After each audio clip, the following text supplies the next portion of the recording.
Good morning and welcome back to Shanti Kunj online classes. So children, in the previous lecture I told you about keeping the earth clean at chapter number 6.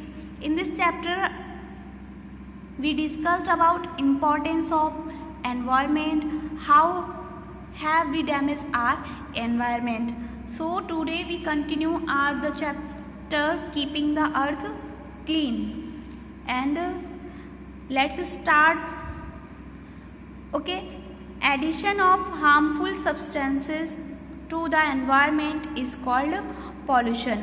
तो इस chapter में हमने पढ़ा था कि हमारे अर्थ को हमें किस तरह से क्लीन रखना है. पॉल्यूशन के बारे में आज हम पढ़ते हैं कि पॉल्यूशन कैसे फ्लो होता है, पॉल्यूशन क्या होता है.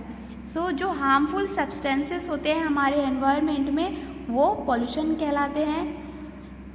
The harmful substances that cause pollution are called pollutants. तो जिसकी वजह से पॉल्यूशन फैल रहा है उन खतरनाक सब्सटेंस को हम pollutants कहते हैं. Smoke from factories is an example of a pollutant. तो स्मोक जो होता है किसी भी फैक्ट्री से निकलने वाला वो एक पॉल्यूटेंट का एग्जाम्पल है. क्यों? क्योंकि फैक्ट्री की वजह से ही धुआं निकल रहा है. तो स्मोक हमारा क्या होगा? Is a pollutant. Next air pollution. Car, buses, truck and other vehicles give out harmful gases into the air. तो ऐसे ही कार हो गई, बस, ट्रक, ये सारे ऐसे व्हीकल्स होते हैं जो हवा में बहुत सारी हार्मफुल गैसेस उड़ा देते हैं.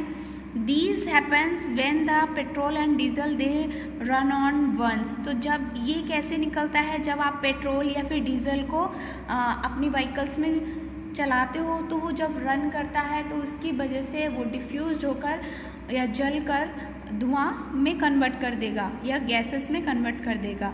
Factories and bursting crackers also give out harmful smoke. तो फैक्ट्रीज से तो हार्मफुल स्मोक निकलता ही है, साथ ही आप जो क्रैकर्स जलाते हैं दिवाली पर या किसी शादी फंक्शन में तो उसकी वजह से भी बहुत ज़्यादा हार्मफुल स्मोक निकलता है. The harmful gases and smoke make the air unhealthy और फॉर ब्रीदिंग. तो इस तरह से जो हार्मफुल गैसेस निकलती हैं या स्मोक होता है ये हमारी ब्रीदिंग के लिए अनहेल्दी सब्सटेंसेस हैं जिसकी वजह से हमें सांस लेने में भी प्रॉब्लम होगी और बाद में चल के हमें बहुत सारी ब्रीदिंग से रिलेटेड बीमारियां हो जाएंगी, डिसीजेस हो जाएंगे. Effect of air pollution. Air pollution के क्या इफेक्ट होते हैं? Smoke and harmful gases can cause asthma and lung cancer. तो स्मोक हो गए या फिर बहुत सारी हार्मफुल गैसेस हो गई, ये हमारे अस्थमा और लंग कैंसर की प्रॉब्लम या डिसीज़ पैदा कर देते हैं हमारी बॉडी में. Air pollution can cause blood and heart diseases. तो एयर पॉल्यूशन की वजह से ब्लड प्रॉब्लम्स हो जाती हैं या फिर हार्ट की प्रॉब्लम्स हो जाती हैं. It can also cause headache and skin and I irritation. तो इसकी वजह से क्या होता है कि आपको सर में दर्द की प्रॉब्लम हो जाएगी, स्किन की प्रॉब्लम या फिर आँखों में आपको इरिटेशन होने लगेगी, आँखों का इन्फेक्शन भी फैल जाता है. Okay, during winter smoke present in the air get mixed with fog to form smoke. सर्दियों के दौरान पे जो स्मोक होता है, धुआं होता है, वो हवा में मिल जाता है और वो फिर बाद में फॉग के फॉर्म में यानी जो आपका कोहरा होता है उसके फॉर्म में मिलकर क्या बनाता है? स्मग बनाता है, तुषार बनाता है. And smug is also a kind of air pollution. तो स्मग भी क्या है? एक तरह का एयर पॉल्यूशन ही होता है. Next, water pollution.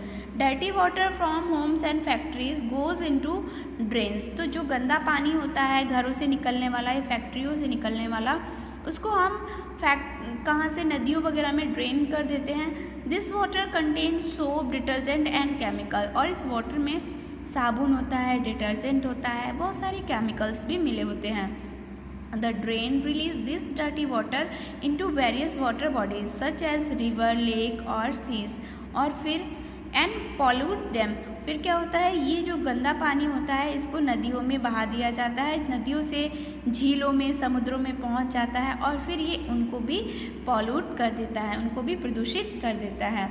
Farmers use chemical fertilizer and pesticide for their crops ऐसे ही जो फार्मर होते हैं, किसान होते हैं, वो क्या करते हैं कि अपनी क्रॉप्स को अच्छा बनाने के लिए, उसकी ग्रोथ के लिए उसमें फर्टिलाइज़र मिलाते हैं, खाद मिलाते हैं या फिर पेस्टिसाइड मिलाते हैं, मतलब अपनी फसल को जो कीड़ों से बचाने की दवा होती है वो भी मिलाते हैं। तो वो केमिकल भी हमारे क्या होते हैं, वो भी जाके नदियों में और झीलों में जाके मिल जाते हैं।